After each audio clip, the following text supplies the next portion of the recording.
ce premier passage, hein, pour avoir montré un petit peu de ce qu'il nous raconte. Donc, le racisme. À vous qui êtes parvenus à comprendre la vérité concernant qui vous êtes en réalité, je veux parler du problème mondial du racisme. Sachez que les propos sur le racisme viennent uniquement de l'ego des gens, s'étant eux-mêmes sentis méprisés et rejetés suite à leur appartenance raciale. Ces sentiments sont si profondément enracinés dans le moi que quels que soient les changements vécus et l'avancée de ces gens dans la vie, quand bien même ils deviendraient de grands personnages sur le devant de la scène mondiale, ils garderaient un sentiment d'inadéquation et du ressentiment contre ceux qui, autrefois, firent naître leur sentiment d'infériorité. Vous avez bien compris qu'un tel sentiment d'infériorité n'est pas le propre des races noires. Vivent par exemple ce sentiment d'extrême infériorité la majorité des gens soumis au système des castes en Inde, aux distinctions de classe dans la culture européenne, et les pays où priment les différences entre les personnes. Les gens dits haut placés ressentent eux aussi ces sentiments douloureux et déstabilisants de conditions sociales inférieures, et ne sont donc jamais tout à fait à l'aise dans leur position d'autorité. Ce sentiment d'inadéquation et d'infériorité sévit dans la race humaine, peu importe la position, la race ou l'éducation de l'individu. Le sentiment d'infériorité est en grande partie issu d'une couche très profonde de la psyché, reconnaissant que le comportement de l'ego est contraire aux principes les plus élevés de l'existence humaine. Lorsque cette pulsion d'infériorité naturelle et innée s'active au contact d'autres personnes, apparemment plus prestigieuses ou ayant mieux réussi, elle devient alors insupportable. Donc je propose de faire une première pause là. Il parle de sentiments d'inadéquation et d'infériorité, qui ont été induits par le mépris des autres, mais qui peut être aussi ressenti par des gens prestigieux, des gens qui ont réussi, qui ont une position d'autorité, parce qu'ils sentent qu'ils sont, ils sont jamais tout à fait à l'aise dans leur position d'autorité, parce qu'ils ressentent ce sentiment de différence, en fait. Puis ça touche aussi tout ce que nous sommes. Il dit par exemple... L'appartenance à une famille, l'appartenance à une religion. Ce qu'il dit là, en fait, voilà, c'est que ce sentiment d'extrême infériorité, la majorité des gens soumis au système des castes en Inde, aux distinctions de classe dans la culture européenne, et les pays où priment les différences entre les personnes. Les pays où priment les différences entre les personnes. Oui. Oui. Le capitaliste qui a réussi, le pauvre imprimeur qui est salarié. Dans les entreprises, partout où on va mettre en avant la différence, l'employé du mois, il va y avoir ce sentiment d'infériorité et d'inadéquation. L'infériorité qui conduit à la dévalorisation des gens. Ils sont dévalorisés, c'est incroyable. J'ai jamais été l'employé du mois. J'ai pas été le fils préféré de XYZ façon de se sentir inférieur. Moi, j'étais l'aîné de la famille, je ne parle pas pour moi, mais un exemple que j'ai dans ma tête. Et j'ai été chargée avec la fratrie, j'étais toujours celui qui servait tout le monde. Voilà. Alors après, très grande dévalorisation.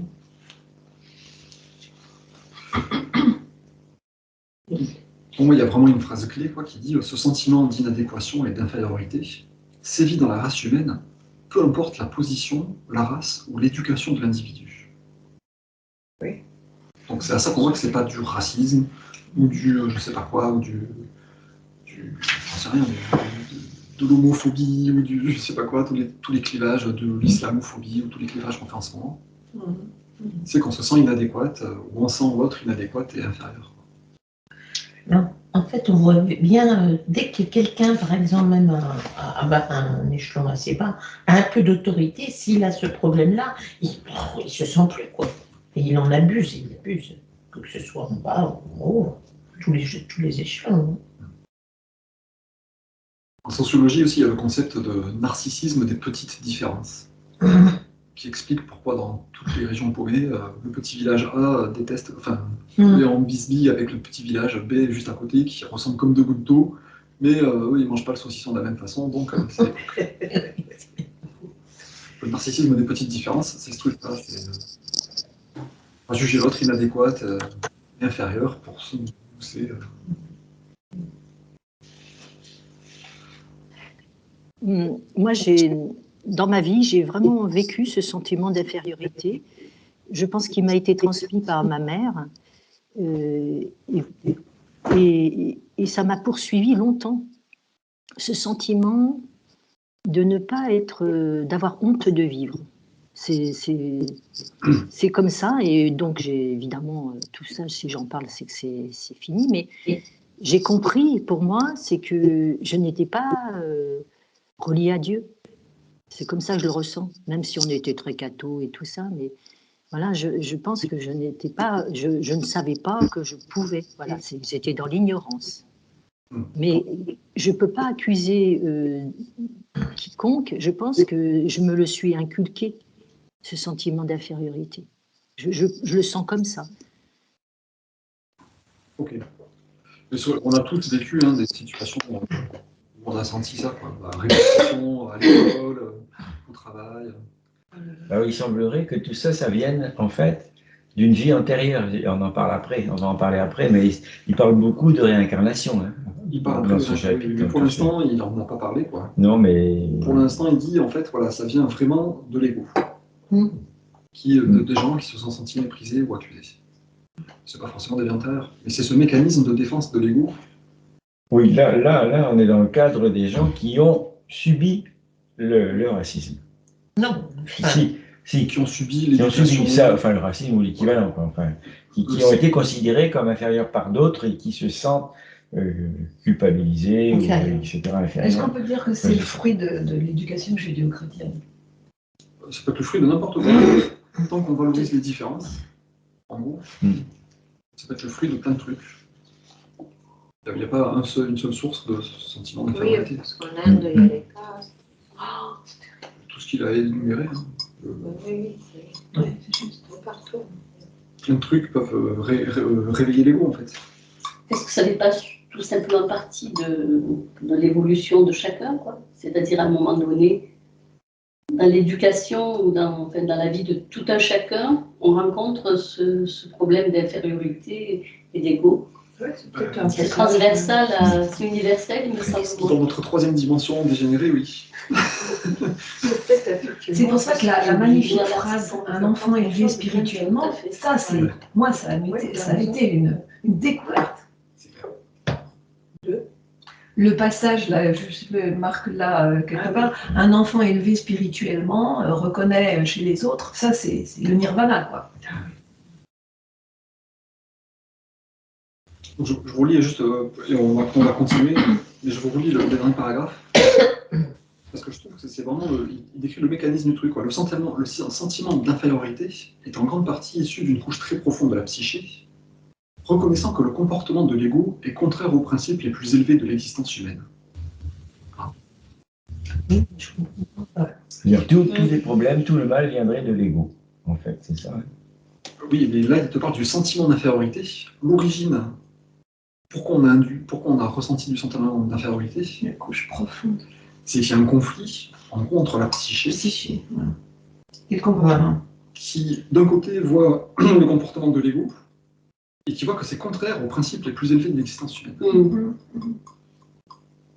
Donc là, vous avez la description d'un côté, il y a l'ego, de l'autre côté, il y a les principes les plus élevés, il y a l'âme. Chacun parle à la psyché, et la psyché au milieu est tiraillée entre les deux. Je me laisse croire, parce que c'est ça, quelqu'un qui me méprise, je vais croire que je suis méprisable, donc je vais aller dans l'ego, je suis qu'une merde. Je vais me dire, ben non, je n'ai pas à me juger comme une merde, parce que mon âme me dit que il y a des principes élevés, on est tous Dieu, en fait, on vient tous de Dieu. Donc je n'ai pas à me croire inférieur, même si les autres me répètent, je suis inférieur. Et donc le sentiment d'infériorité vient de ce conflit.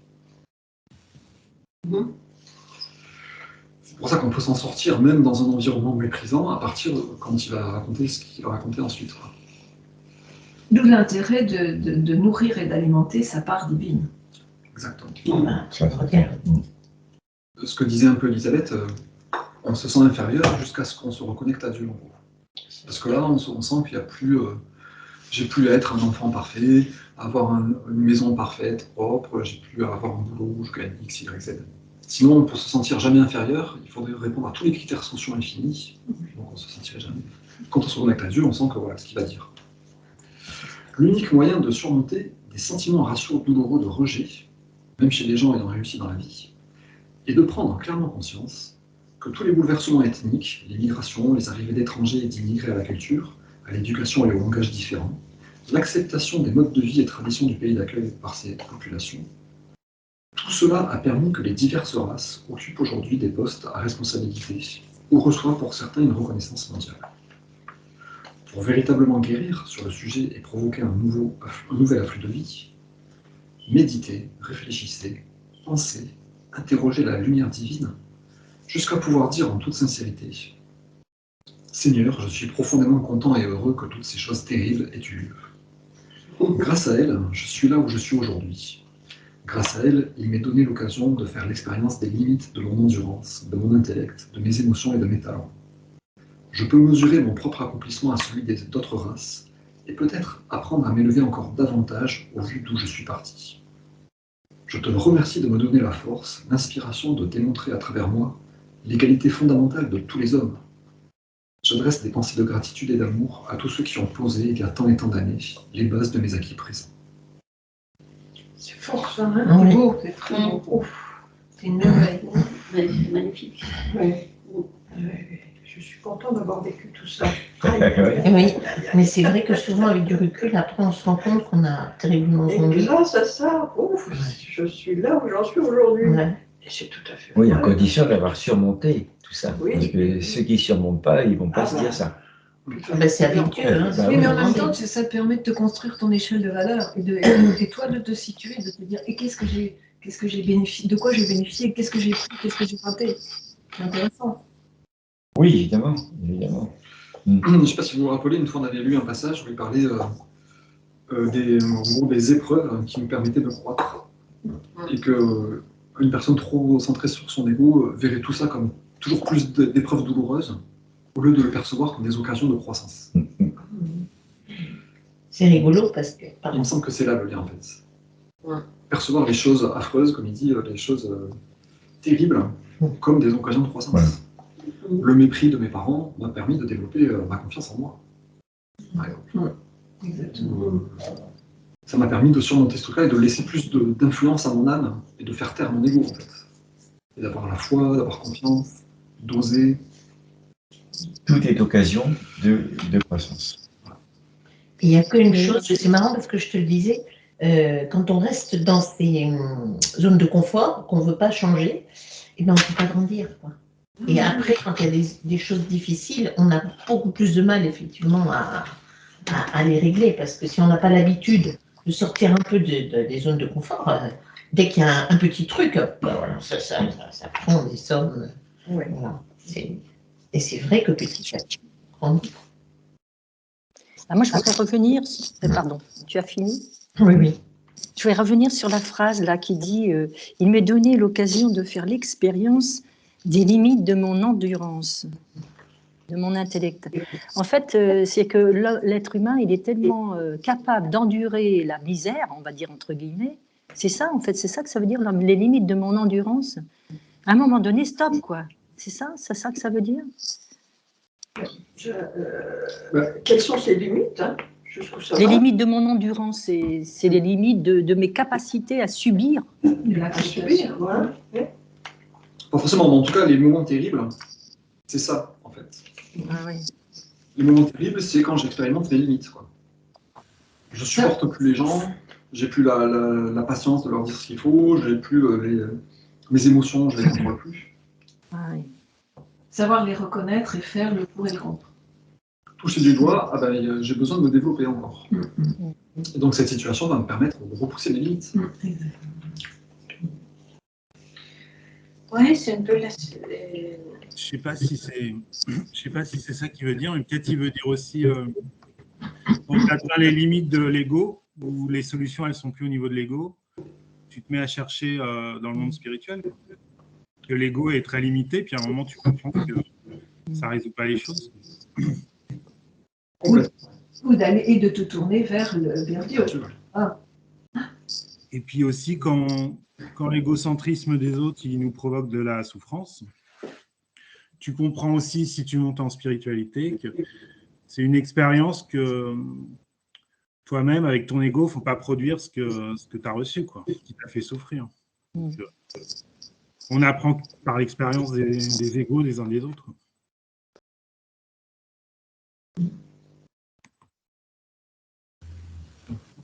Non, je veux dire. Vas-y, hein, sinon. Non, que juste ce que nous vivons aujourd'hui par rapport au Covid, tout ça, a fait que beaucoup de personnes se réveillent spirituellement, non?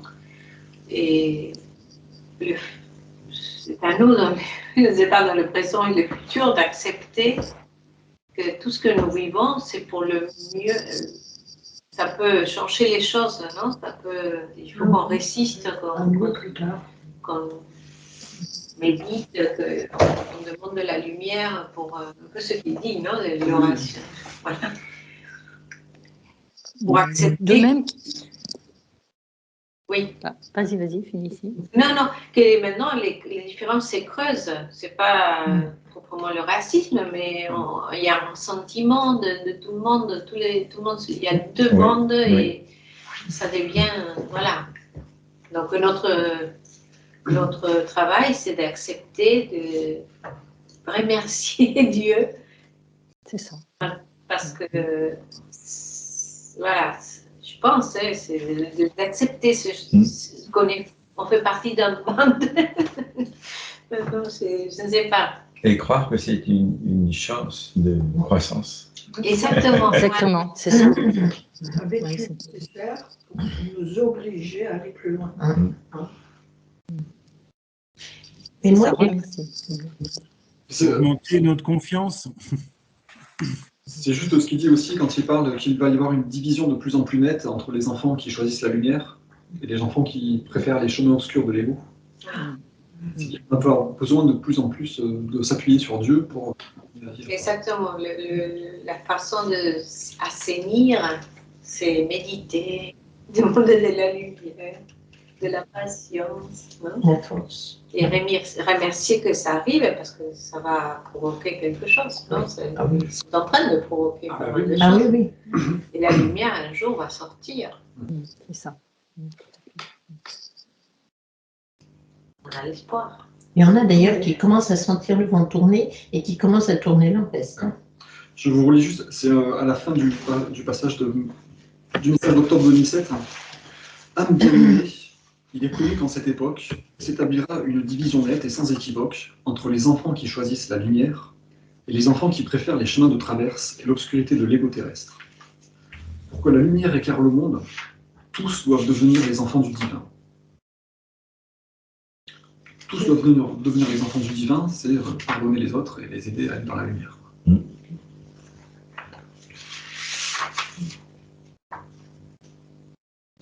Ah oui, ça rejoint prier pour vos ennemis, quoi. C'est bien logique, tout est bien cohérent. On va continuer aussi, si vous voulez, un petit peu. Donc voilà, on remercie le divin pour tout ce qui s'est passé, parce que ça nous en a amené là où on est, ça nous a permis de voir nos limites.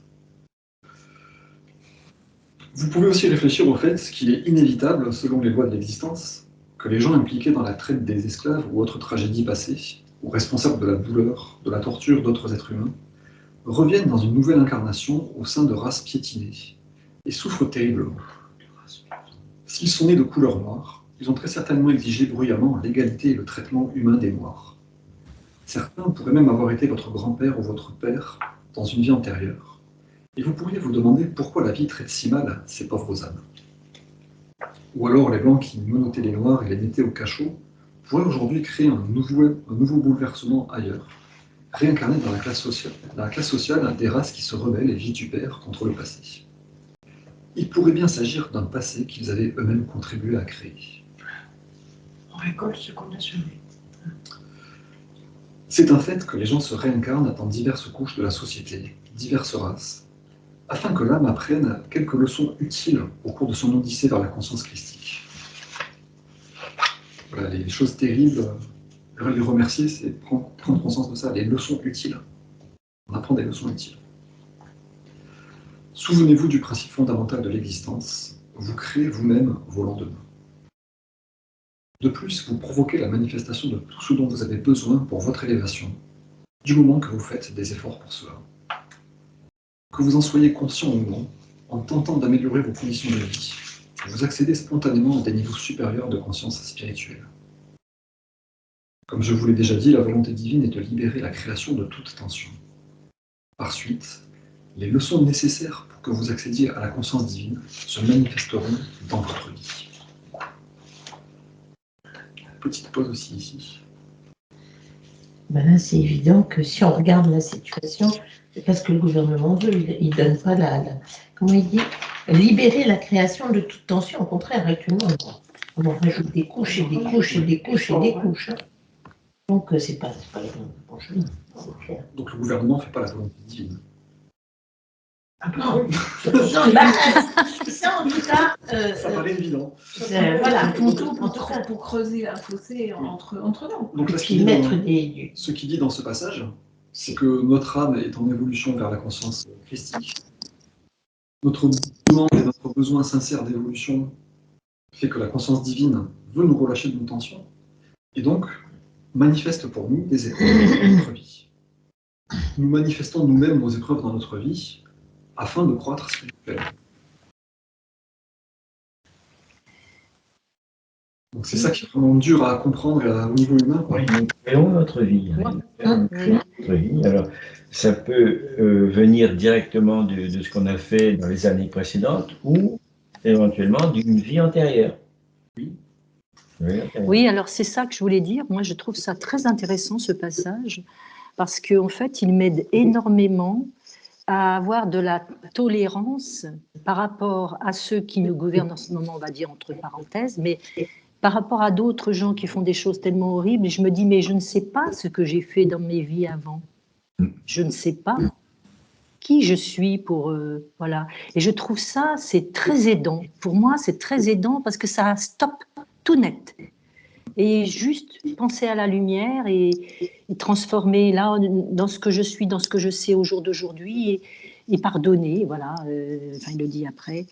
Mais vraiment, je trouve ce passage fou. Il est éclairant, il nous amène quelque chose d'autre, une autre dimension que je n'avais pas vue. Alors, accepter que les choses arrivent parce qu'on a fait des choses dans le passé, et donc c'est une rétribution, bon, c'est une conséquence. C'est une chose. Dans ce passage, il y a autre chose encore.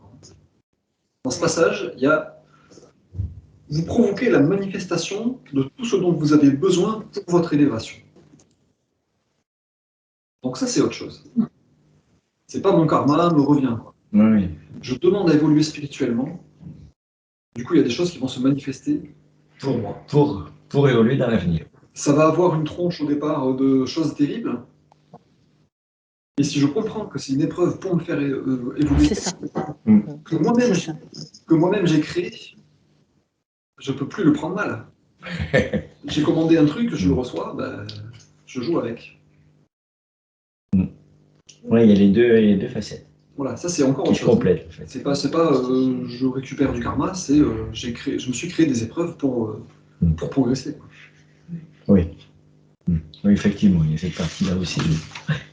Et ça veut dire aussi que il n'y a pas de bon, il y a des mauvaises actions, mais elles sont toujours là pour, si on prend conscience, elles sont là pour nous faire évoluer. Voilà. Peu importe ce qu'on a fait avant, c'est pas le problème. C'est juste de se dire, bah, on peut pas juger sur le présent de ce qui se passe. Alors là. Et Marc, quand tu dis je me suis créé des épreuves, c'est qui le je me suis? Bah, c'est là mon évolution. C'est là. D'accord. Il y a un autre passage dans le livre aussi où il dit là où il y a du manque de confiance en soi, il y aura des défis qui viendront pour apporter la confiance. Exact. Exactement. C'est bien la vie permère qui amène des défis, qui amène. C'est pas des récoltes de l'ego là dont tu parles. Ouais, enfin, alors, c'est pas la vie permère qui nous le donne comme un professeur, il donnerait des exercices à des gens. Hein. C'est nous-mêmes. Je vais prendre un exemple. Hein. Je veux développer ma patience, par exemple. Pour moi, la spiritualité, ça passe par développer la patience, on va dire. ben, je vais m'attirer des gens hyper pénibles dans ma vie, en fait. Et c'est moi qui vais les attirer, c'est pas la conscience divine qui va me dire tiens, je vais te donner quelque chose. Après, il y a peut-être les guides ou on sait pas quoi, mais c'est notre propre volonté d'avancer dans notre odyssée vers la conscience christique qui va nous mettre les épreuves pour nous faire évoluer. Donc c'est notre volonté, hein. Enfin c'est notre recherche spirituelle. Je suis en train de m'apercevoir que j'ai dû choisir des parents comme ceux que j'ai eus, justement pour travailler ces manques que j'avais. C'est de plus en plus criant pour moi. C'est pas mal de ce qu'on voit en thérapie, en astrologie karmique aussi. On voit les parents, et, on s'est choisi des parents qui correspondent à nos blessures, et plus ou moins quoi, pour nous faire progresser.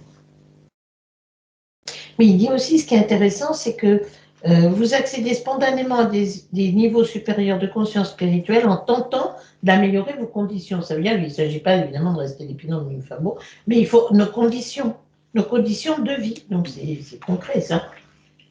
Donc c'est intéressant.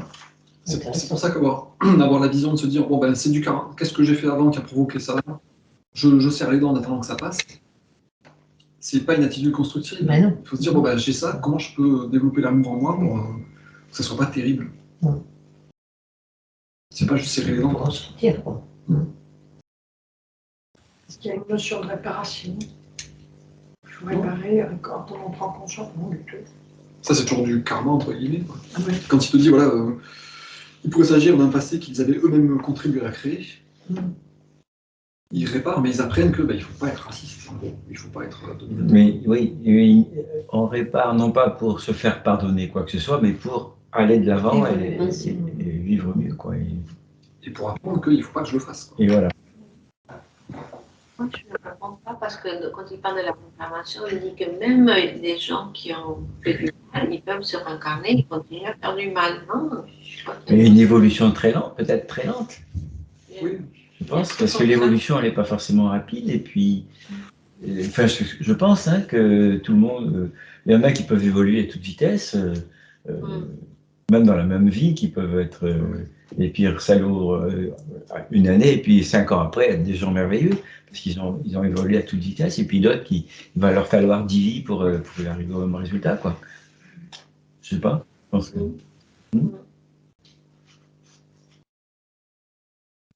Parce que non, c'est la notion de que, tu vois, les personnes qui se réincarnent aujourd'hui et ils font du mal, ils font, voilà, racisme, la totale, non? Est-ce que dans une vie antérieure, ils auraient été le contraire? Ils étaient mieux avant, c'est ça que je veux dire. Oui, on ne sait pas. C'est une supposition, c'est pas très intéressant, on ne sait pas en fait. Oui, on ne sait pas. Mais en tout cas, voilà, aujourd'hui, il faut comprendre ce truc-là. On a des épreuves dans notre vie, on ressent de l'infériorité. C'est pour nous aider à croître, quoi.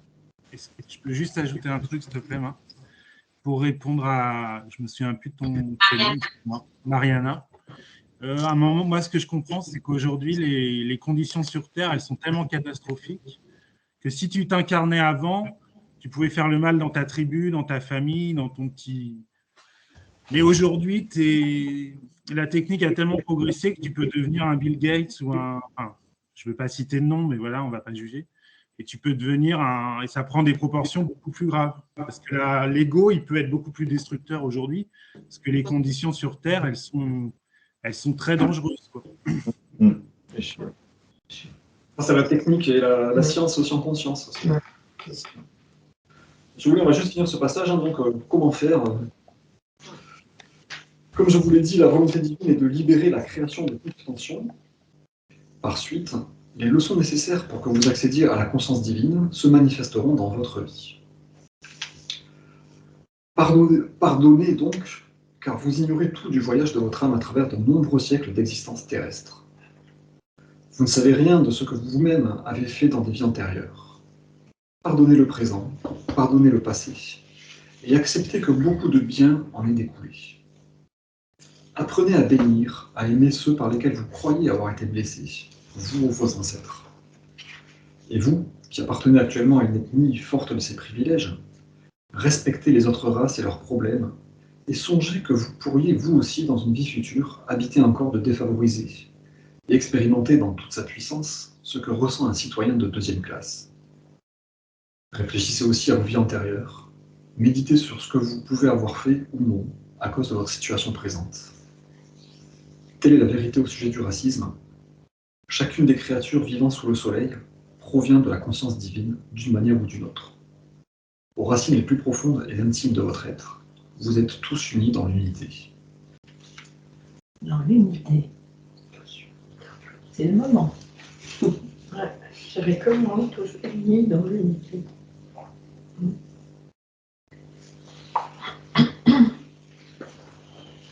Donc la voie à suivre, hein, c'est toujours un peu la même, quoi. Pardonnez, bénissez, aimez vos ennemis, ceux par qui vous croyez avoir été blessés. Ouais. Parce que vous ne savez pas ce que vous avez fait avant. Vous ne savez pas vraiment ce qui a provoqué ça. Donc croissez dans l'amour, parce que c'est ça le but, en fait.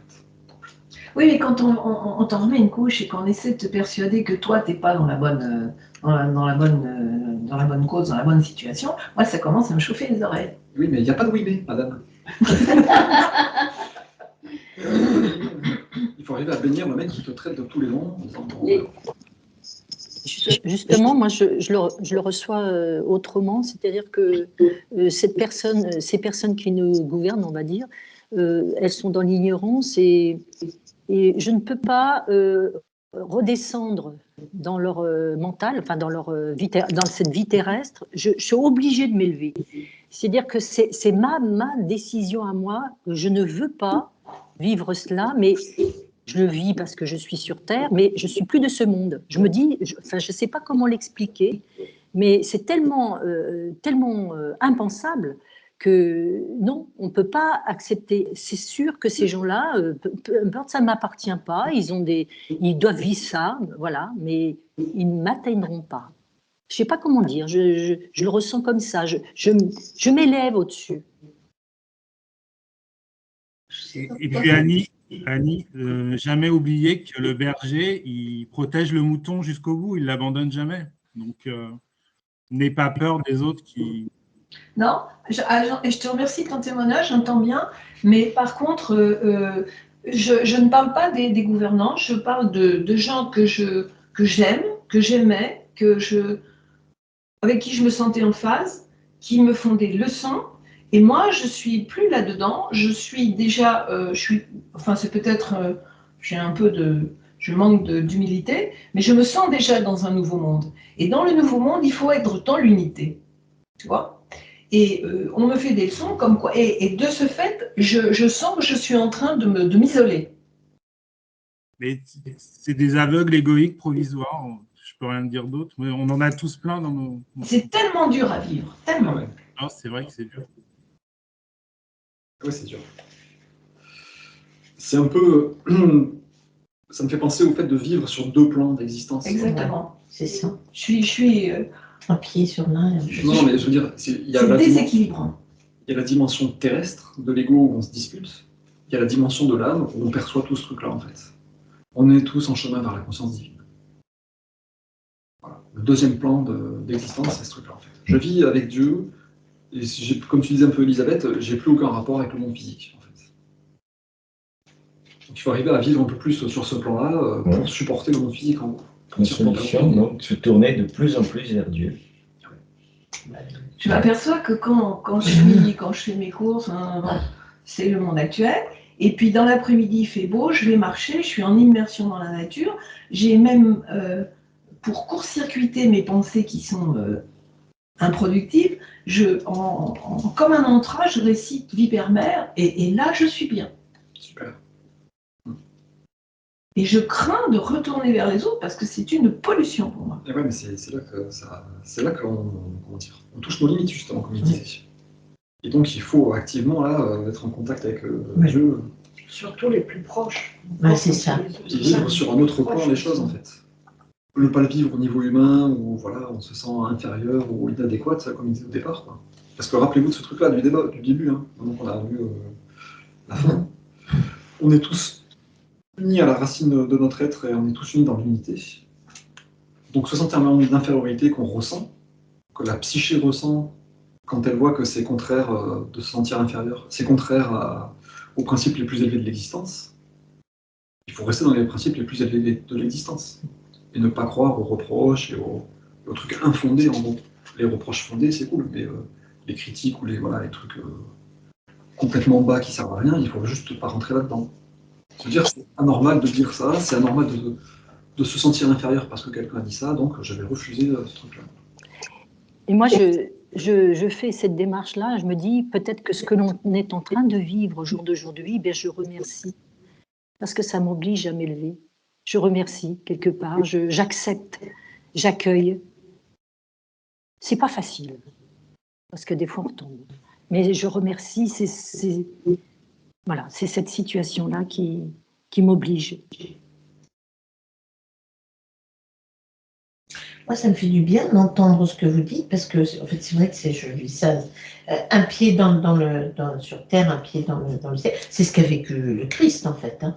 Quand il disait, il redescendait parfois sur terre, etc. Il l'a vécu comme nous. Hein.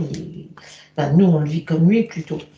Mais moi, il y a une chose qui me touche le plus, c'est que la conscience divine veut libérer les tensions. Alors c'est vrai, bon, je ne devrais pas, mais en voyant toutes les tensions qui reposent sur les gens actuellement, c'est vrai que ça m'attriste et ça me fâche.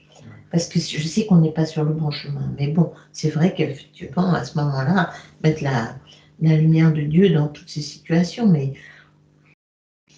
Parce que c'est ça qui n'est pas facile. C'est pas facile, mais c'est ça qu'il faut faire, effectivement. C'est pas forcément ce qui me touche personnellement, parce que nous, notre vie, pour l'instant, elle n'a pas forcément changé tellement, non. Mais c'est de voir, quoi, autour de tous ces gens-là pour moi, c'est difficile, vraiment. Et je pense souvent au Christ, qui devait dire aux gens, mais attendez, mais réveillez-vous, les religieux, ils veulent vous mettre... En fait, c'est fou, j'ai l'impression de revivre ce qu'il a vécu. Vraiment, en voulant réveiller les gens. Et d'ailleurs, il disait, entendre celui qui peut, écoute celui qui peut enfin entendre. Et j'ai l'impression, mais c'est fort par moment, quoi. Très fort.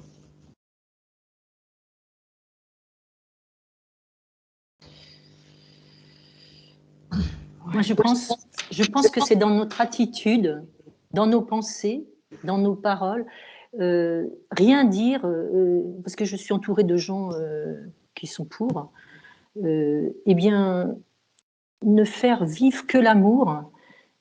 Il n'y a que l'amour qui compte. Et ça se passe très bien, en fait. Parce que ils n'ont pas envie de me parler ils savent que, je sais pas, c'est dans mon attitude, dans mes paroles, dans mes pensées, voilà. Et je trouve que ça, c'est fort. Mais j'y arrive pas toujours, hein, c'est pas ça, mais je me prépare, je sais comment je vais être. C'est important de me préparer. Je sais que je vais avoir des gens qui vont être contre et qui... Non, soit voilà. Je ne sais pas si je suis claire, mais... De quoi tu parles quand tu dis... Qu'est-ce que tu mets dans le contre? Dans quoi? Dans mes pensées? Je sais pas, tu emploies le mot contre. Qu'est-ce que tu mets là-dedans? Tu parles de les quoi? personnes qui sont contre, qui sont pour le gouvernement, qui sont contre mes idées, tout ce que... Voilà, c'est ça, je parle des personnes. On est divisés, hein, on est divisés, il faut dire la vérité. Après, je ne les juge pas, chacun son chemin, voilà, mais je ne veux pas rentrer dans la polémique. Si on rentre dans la polémique, ça ne sert à rien. Et moi, je n'essaie pas de les convaincre dans ce que je crois, parce que je sais, on a une partie de la vérité, mais je ne veux pas les convaincre, parce que ça ne sert à rien. C'est pas en essayant de les convaincre qu'on va...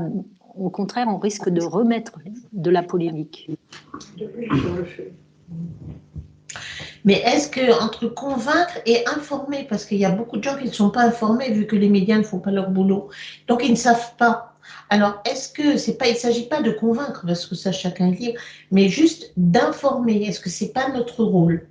Juste informer, en posant des questions. Je trouve que la dernière phrase, c'est un bon guide. Hein. Aux racines les plus profondes et intimes de votre être, vous êtes tous unis dans l'unité.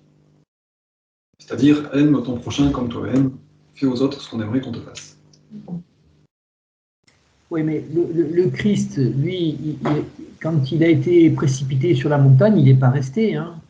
Je crois qu'il faut Mais c'est pour dire juste, voilà, s'il y a des gens qui sont, comme disait Elisabeth, là, pour le gouvernement et pour le vaccin absolument, est-ce qu'on dit rien et on dit oui? Est-ce qu'on leur rentre dans le tas? Ou est-ce qu'on essaie de les informer juste un petit peu? C'est là qu'il y a les deux sont. On est tous mis dans l'unité, c'est je prends soin de l'autre comme de moi-même, donc je ne vais pas le laisser dans l'ignorance, mais je ne vais pas le blesser en lui disant tu fais n'importe quoi, tu prends n'importe quoi, change tout de suite. Quoi. La frontière est très ténue. Hein. Tout le truc est là. Hein. Ça, c'est casse-gueule. Ça démarre, tu le vois pas arriver. C'est toujours pareil. Hein. Moi, je suis dans cette situation où ma fille attend un enfant jusqu'au 6e mois et elle ne s'est pas faite vacciner. Et là, elle a commencé une vaccination et elle me dit dans 21 jours, je fais la 2e. Et j'ai beau lui expliquer, je sais pas que faire. Je suis complètement. Tu peux pas faire grand-chose. Tu peux pas faire grand-chose. Alors, si, moi excusez-moi, moi je suis sûre que si on met la conscience divine, on visualise la conscience divine en elle, tout va bien se passer. Tout va bien se passer. Moi j'en suis sûre. La lumière est plus forte que tout. Et si on a la certitude que la conscience divine va transformer ces cellules et qu'elles ne seront pas atteintes, moi j'en suis sûre. Moi. Au niveau humain, le truc c'est réagir ou pas réagir. C'est ta fille, donc tu ne peux pas couper les relations. Tu ne peux pas me rien lui dire non plus. Donc il faut équilibrer entre les deux. Alors, Non, mais je comprends. Sans lui pourrir la vie, sans rien dire. Le fœtus, c'est tout Il ça. a accepté. C'est son choix, elle a accepté. Oui, mais si elle ignore. C'est difficile d'accepter. Oui, mais c'est difficile de la laisser s'enfoncer. de changer sa façon de penser. Non, Si elle pas court à un changer. précipice, on a du mal à laisser les gens courir Bah à un oui, précipice oui. en disant c'est leur choix. Donc là, moi, je pense que, en fait, peut-être qu'il faut effectivement informer, mais tout est dans la façon de dire les choses. Parce que si on agresse les gens, on court à la catastrophe, on va obtenir l'effet inverse de ce que l'on recherche. Mais si on parle dans l'amour, dans la gentillesse, la façon de dire les choses avec douceur, à ce moment-là, les gens sont beaucoup plus réceptifs et on peut peut-être arriver. Peut-être ils ne seront pas d'accord quand même. En fait. Oui, non, mais c'est pas grave, mais au moins on aura fait notre part. Voilà. Oui. On aura fait notre part, parce Le que truc si on de- se tait, on Le est truc- aussi responsable. ouais, Hein. le truc de l'amour inconditionnel, c'est qu'il n'y a pas de condition. Donc, Oui. je vais l'aimer même s'il n'est pas d'accord avec moi. Exactement. Même si elle va perdre son Eh bébé, oui. on ne sait pas. Même si elle vaccine et il ne se passera rien, je vais quand même l'aimer. Si vous pouvez continuer donc du coup à penser à ce truc-là en réflexe, se dire où est le sentiment d'infériorité, qu'est-ce qui a fait naître ce sentiment en moi d'infériorité ou chez l'autre, qui le fait se conduire comme ça et comprendre que c'est ce qui fait réagir l'ego en fait, de se sentir séparé au lieu de se sentir uni, et du coup de se sentir inférieur au lieu de croire que l'autre est inférieur. Parce qu'il me semble que c'est une très bonne clé de comportement, de se dire on est tous unis à la racine de notre être, personne n'est inférieur à l'autre. Il ne faut pas croire que soi-même on est inférieur, ni croire que l'autre est inférieur en fait. Même si on constate des comportements inadéquats. On est tous en chemin vers la conscience christique, restons dans l'amour, et pardonnons sans chercher à comprendre. Pardonnons d'abord, et puis si on comprend après.